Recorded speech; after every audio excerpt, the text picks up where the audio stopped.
1. This is a long time ago. So I was active duty in the US Army from 1984 to 1988. I was stationed with an infantry unit, and after 2 years I went to school and became the unit armorer. I was responsible for physical security and maintenance of all company weapons and sensitive items.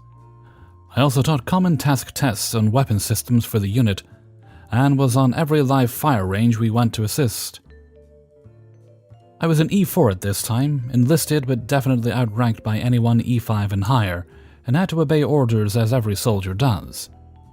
Generally, when I came to weapon systems, I had input and could make statements. I could intercede if something was not correct or unsafe. This would work to a point, but I could not give an order to a superior, obviously. So fast forward to a live fire range with company crew-served weapons, specifically the .50 BMG heavy machine guns. This is a powerful weapon and requires respect. Every time you set this weapon up and prepare to fire, you need to set the headspace and timing to ensure it will function correctly. This is not a too complicated procedure, but if not done correctly, can cause catastrophic failure of the weapon. Top, my first sergeant, tells me to walk the line and double-check all weapons to ensure they are safe to fire. I get to one particular weapon crewed by an E5 that just hates everyone, treats his squad members like crap, and thinks he knows everything. I get in the foxhole to check the weapon, and he lays into me screaming and saying, "I know what the fuck I'm doing. I don't need some fucking E4 to double-check my work. Get the hell out of my hole now!" I tell him that Top ordered me to check every weapon, and again he launches into a tirade and tells me to get the hell out of his firing position. In order to cover my own backside, I make sure every member of his gun crew acknowledges he ordered me out. I yell, "Yes, Sergeant," climb out of the firing position on the range and go about my business. Following orders, so maybe not malicious compliance, but I could have gotten Top or any other senior NCO involved and done my check. But I decided to let it go and see if he knew what he said he did. Top eyes both sides of the firing line and gets a nod from the observers, officers, and other sergeants, clears the range to fire and tells everyone to open fire. Lots of noise and thunder along the line, and a very loud unnatural bang and screaming from Sergeant Get Out of My Hole's foxhole. We cease fire and a medic runs to the hole. It seems he did not know how to do this, or rushed a simple job and blew the feed tray cover off his weapon, and caught some blast to his face. The result: weapon damaged pretty badly and will require Division Depot maintenance to repair. And Sergeant Get Out of My Hole has a broken nose, missing some of his teeth, and burn marks on his face and singed eyebrows. Lucky he did not get hurt worse, and his assistant gunner luckily avoided injury. Top heard the whole story, and forevermore in our unit, Top and the other senior non-commissioned officers refer to him as Sergeant Headspace. 2. This story begins with software. In the year before the plague, the college I work at decided to buy some software to handle online assignments and track grades. It didn't replace the existing software, but it was supposed to be better, and we were gradually supposed to transition over. It was also clearly the big thing an administrator had planned as their flagship contribution to the university. The problem was that it wasn't a big thing, no one wanted to use it. Partly this was because the college provided no training on the system. Partly this was because some not insignificant fraction of my colleagues personally survived the Cretaceous-Paleogene extinction event. And if you ask them about technology, they start ranting about these newfangled steam engines. Mostly, though, this was because the software was terrible. I tried the software because I'm not afraid of learning new things, but key features were broken. So I filed a series of bug reports, which were completely ignored, and stopped using it. However, in this process, one of the great beasts of bureaucracy was stirred from its slumber long enough to register that I had used the software. Then in 2020, the world changed. We found ourselves teaching online and largely wishing we had opted to slam our heads repeatedly into our desks instead. Administration never one to skip an opportunity to throw gas on a man on fire, realized that they could push this crappy software as a solution. However, they would probably need someone to run a training. Somewhere the great beast stirred again and my phone rang. The person on the other end was my ancient nemesis. Years before, when I was a young professor, she had repeatedly tried to get rid of me. These days, she has moved over to an administrative position, where her primary duty is to send mildly chiding emails to faculty for not attending poorly run self-help seminars. It suits her perfectly. She's offering me the opportunity to run a training on the terrible software. I quickly realize that this is baited with just enough bribery to make it easy to paint me as not a team player if I refuse. But if I accept, people will be trying to use software that was probably actually written by squirrels. And when it doesn't work, they will think, who can I call for help? And there's my number in the directory. It's a nicely crafted catch-22, some of my opponent's better work. On the other hand, she doesn't know a hard drive from a shipping pallet of lemon bars, so it's probably an accident. I steel myself. If you can't bargain with demons, you won't last long in academia.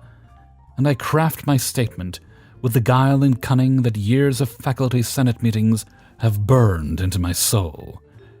You say that I should cover all my tips and tricks for using the software. Does this include workarounds for issues in the software? My nemesis is friends with the administrator whose baby the software is. What issues? She bristles. Well, I say, the backend database doesn't always synchronize with the core shell in real time, for instance. I'm pretty sure my nemesis thinks a backend database is rude to discuss in polite company. She certainly doesn't hear sometimes grades vanish into thin air. Well, sure, if there are technical issues like that, make people aware of them so they can use the software without problems, she says. I'd be happy to cover any such issues, I respond. The trap is closing. My hand will not be in it. Excellent. Start working on that and I'll send you an email with more details. The day of the training arrives. It's on Zoom, since everything we do is at this point in COVID, and I begin to go through my talk. My nemesis is pleased to see that I've taken the time to set up an account as a student, and am switching between a professor view and a student view on the software as I explain things. She's also not one to sit through a boring training she asked for, so after about 10 minutes she quietly signs off. Let's discuss the anti-cheating features next, I say. This has become a big deal since all our tests are being given online.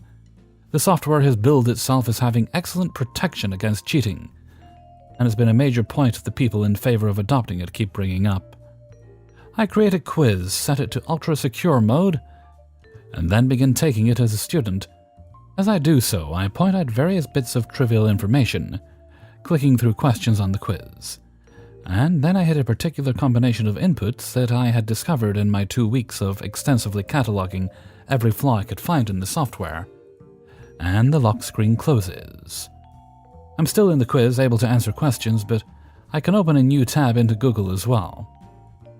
Without commenting, I switch over to Professor View and point to where we can see my student solves test status, green for 0 security issues. It takes a second for the penny to drop. There are lots of questions, and in the answers I mentioned that I had actually found several ways to break the security on the software, and just used the easiest one.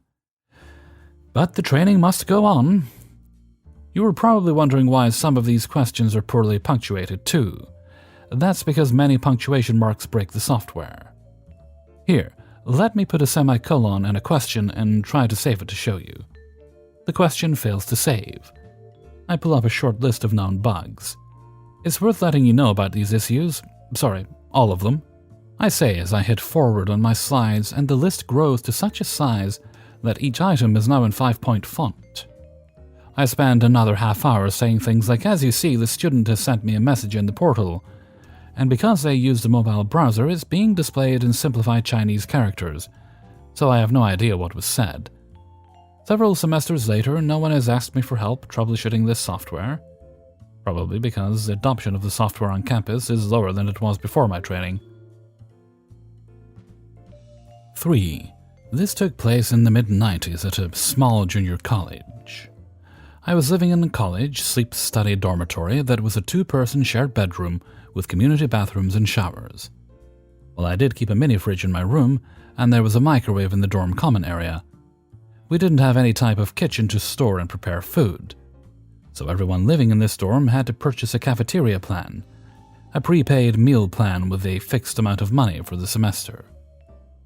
The cafeteria had enough tables for probably 100 or so students at a time, and in the far-off corner they had a large TV.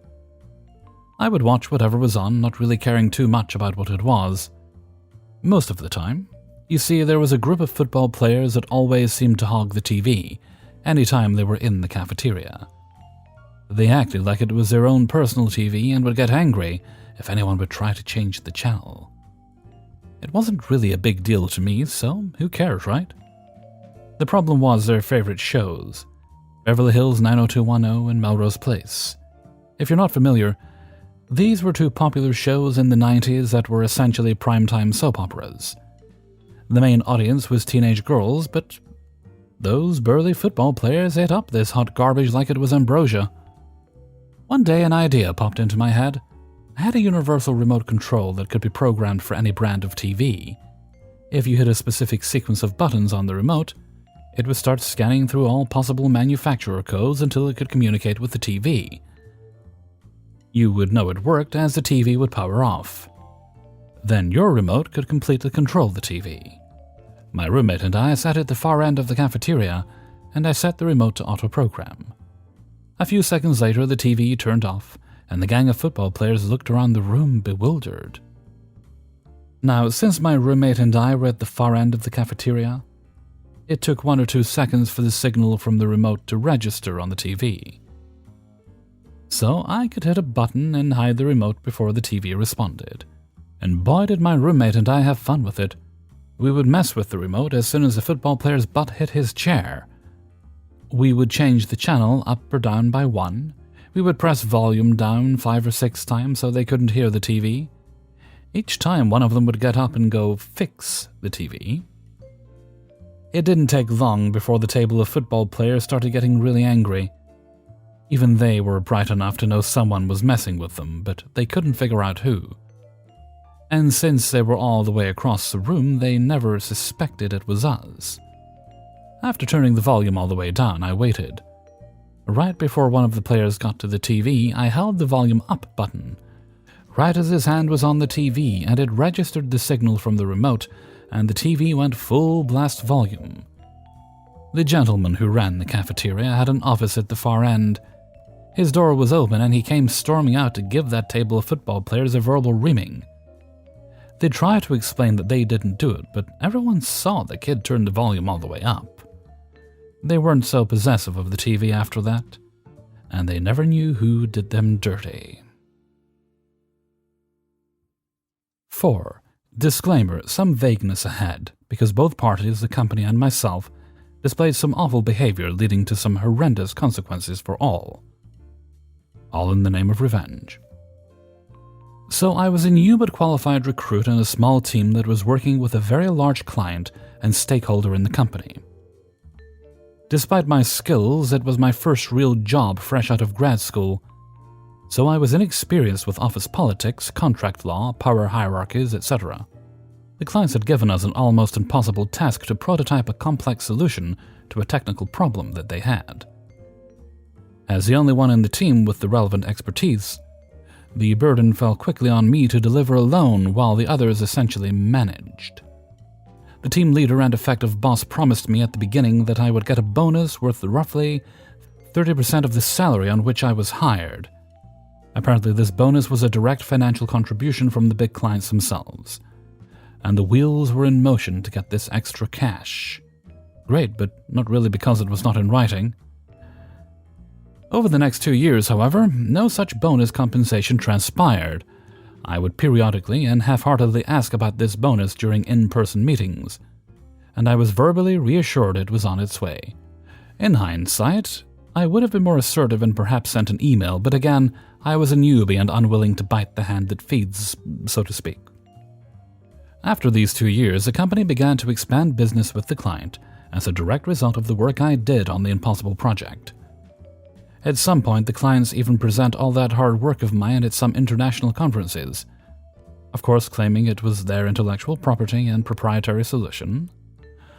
Although the project ownership rightfully and lawfully belonged to them, the lack of acknowledgement left a bitter taste in my mouth, and worse was that money flowing around, and both companies were profiting from 2 years of painstaking effort, but there was no bonus in sight.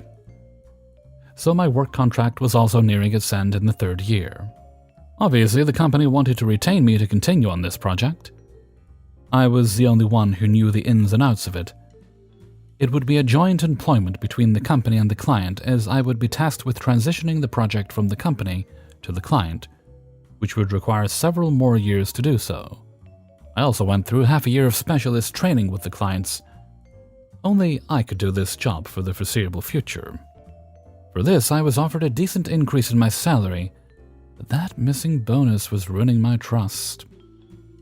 At a contract negotiation meeting, I asked about it one last time.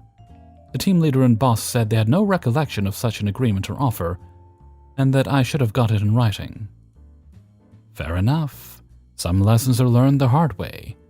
But the worst realization was that the missing bonus, a measly 30% of the new hire's salary for almost 3 years, was now earmarked for an intern to join me on the project. It was almost a 1-to-1 calculation, as the client would sponsor the intern with the funds that were an intended bonus for me. It was the last week of the work contract, and Human Resources had invited me to double-check the document before I was to sign it. Of course, given all the time, money, training, and resources invested in me continuing on this project, and my very real eagerness to do that, it was assumed that I would be here for the long haul, and the work contract was a formality. So what happened next is something that I do not recommend that anyone try at home. Or work, for that matter. It was a moment of impulse from a reckless youth. However, I was feeling particularly vengeful about the missing bonus. My ego had been bruised because I wrongly trusted them to follow through. But I was not clever enough to get the agreement in writing. Well, Uno reverse card moment. There was also no written agreement on my end. So I had not yet signed contract. I carefully double-checked my emails, and there was nothing in writing where I agreed to continue on this project. Or even this job. In fact, I had just been verbally enthusiastic about the project during meetings with my boss and the clients. The first new workday rolls around, and I am officially no longer employed at the company or with the clients. I gave no notice and no warnings, I just abandoned them. On the previous day, I had left my company pager and phone in the office locker. I had to sacrifice a few personal possessions on the office desk. I logged out of the work email and messenger system so they could not reach me. I'm not sure how they responded because I ignored and deflected every single communication which came my way for following months.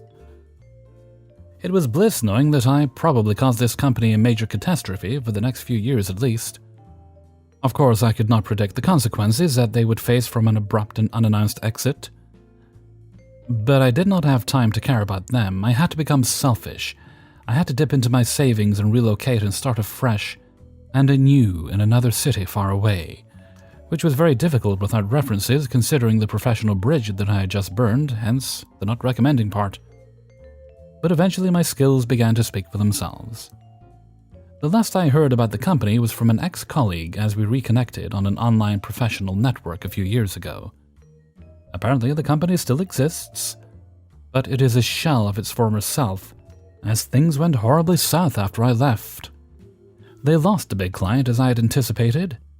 No one else had the skill set to do the work. The clients are still players in the sectors, but I have the great fortune of not having to interact with them so far. But I could not have predicted the domino effect that followed in the company. A few more large clients followed soon after because staff had to be reshuffled to do my project. And these other clients felt neglected. Now they are downsizing and in the process of being swallowed by a competitor. From what I gather, the other big casualty of the revenge is my ex-boss developed some substance problem around this time to cope with the stress, triggered in part by not being able to contact me for months on end during a critical time in the company's expansion. Throw in a divorce too because, this work stress destroyed the marriage as well. I did feel a little bit guilty when my ex-colleague explained all this, and still do. Is it enough for me to right my wrongs and write an apology or something? Not really. But perhaps I am wrong here. I am open to suggestions. Note, this ex-boss has tried to get in touch with me a few more times some years after things went downhill, but I was too busy, so I just continued the ghosting strategy. But anyway, here's to Dumbass Inc. I hope it was worth the measly bonus that I deserved. I was brought on as a new recruit, and I was a junior who had to lead the project from the get-go. I had to work hard and learn new skills in the hours outside of work, so the fat clients and middle management reaped the rewards. Not on my vengeful watch. The reason I am writing this is that it is somewhat cathartic. The company did some crappy things, and so did I. But this missing bonus still eats me from time to time.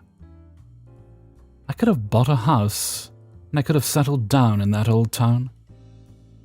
I wouldn't have been displaced for months and living with my head just above water, having to rebuild myself for a good few years following that.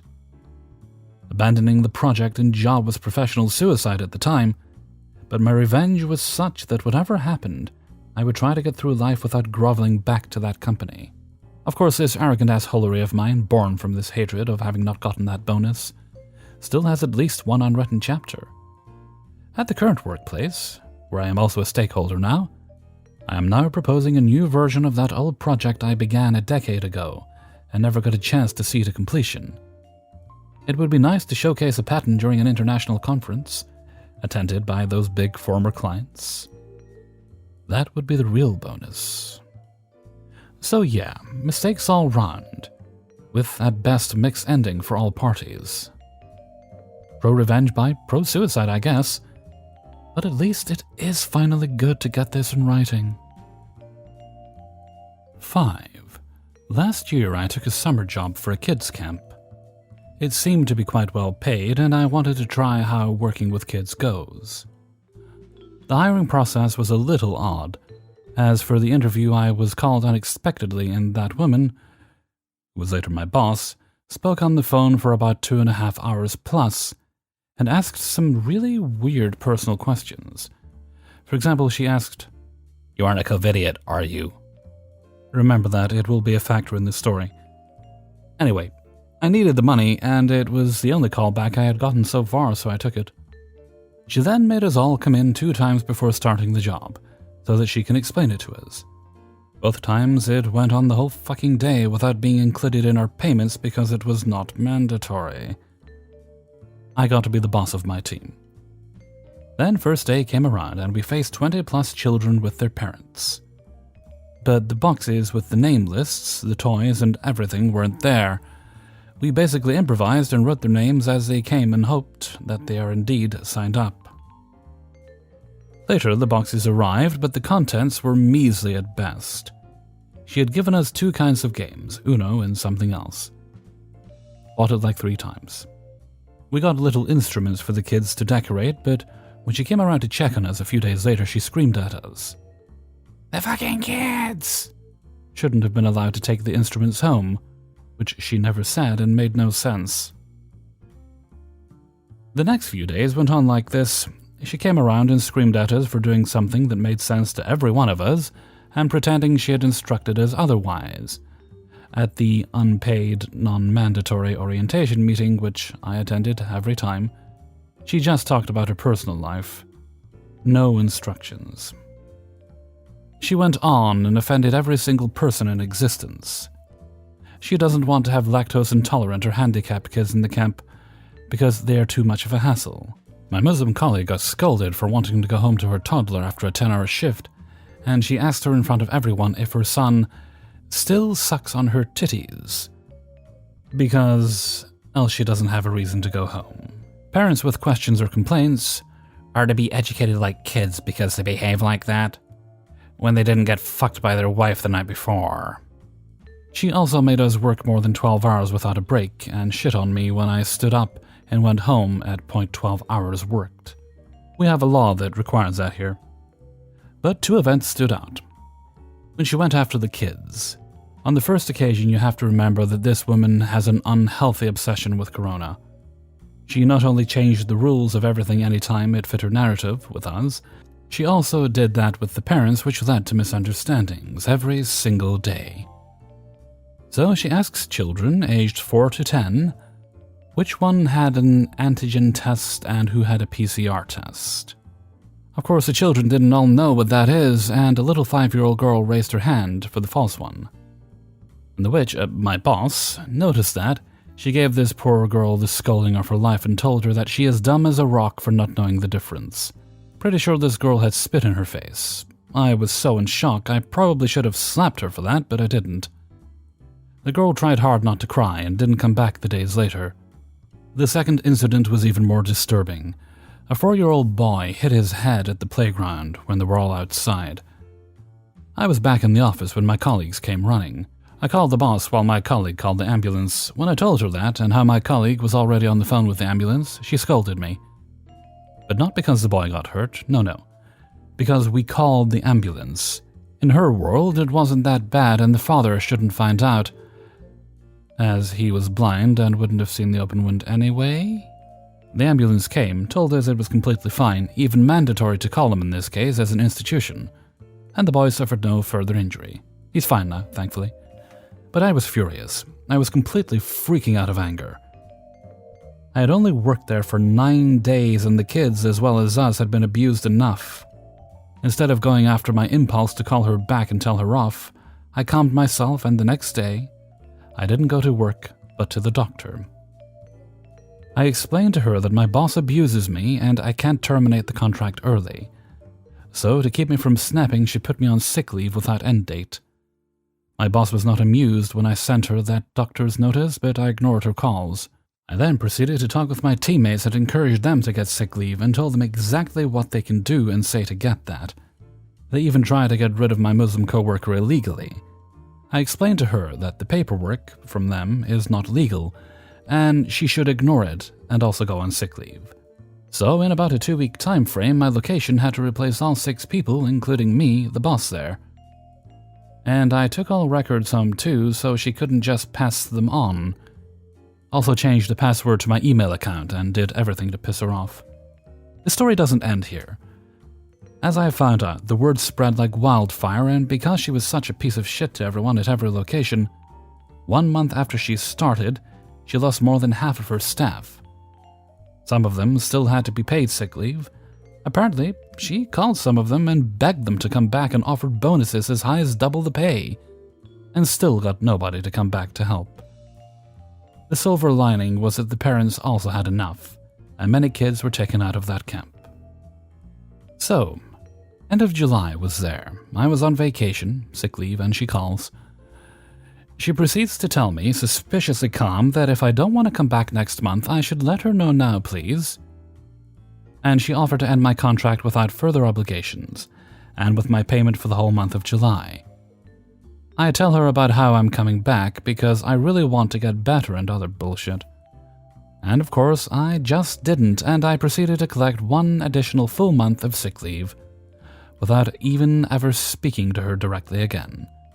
I also went out of my way to continue offering information for every single staff member of all locations that wanted to leave and still get paid or wanted to know where they can report her. So, in the end, this is what she got for being a disrespectful bitch. She lost half or more of her workers. Everyone hates her and wants nothing to do with her, really bad publicity included. She had to pay me the full 2 months, my vacation time out on money, which is quite expensive for them, as I didn't take it because I was so sick. Pay my overtime and the mandatory bonus you get for doing extra hours. All this multiplied by 6 at least, I got around €6,000 for 9 days of work from them. Her entire enterprise went downhill. Of course, I also had to get my money through legal support, so that came onto her too. I can't explain how much detail I put into the legal planning, so to get all the people paid out as much as possible without any chance of legal repercussions ever. My ass is safer than safe. She will not ever be able to retaliate on what I did there. I studied law for a while and got everything double-checked by professionals. She tried to harass me. I blocked her. but I heard she read my personal information to other colleagues who stayed there and called me all possible names. So if she should ever even try to sue me or blackmail me, I have evidence and witnesses for trying to dox me, insulting me, and various others. Honestly, after I wrote that down, I'm kinda proud, but also surprised at how nicely all that worked out. I don't see any listings searching for that project this year, so hopefully that went downhill. And I hope she went back to the hell where she came from, unemployed.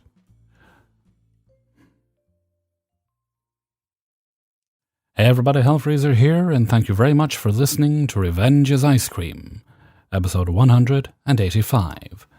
And thank you very much to everybody who allowed me to use their stories in this video. Before you go, if you could please boop the like button and share the video around with friends and family members. Thank you kindly. Okay, let's see.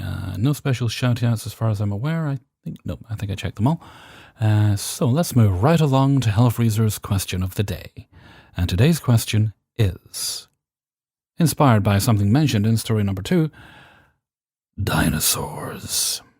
There is some evidence now to suggest that certain types of dinosaur that we once thought were all kind of reptilian and scaly may have actually been feathered. Would you want to see that reflected accurately in entertainment, like Jurassic Park and stuff? Because it's just pure entertainment, it's not meant to be scientifically accurate.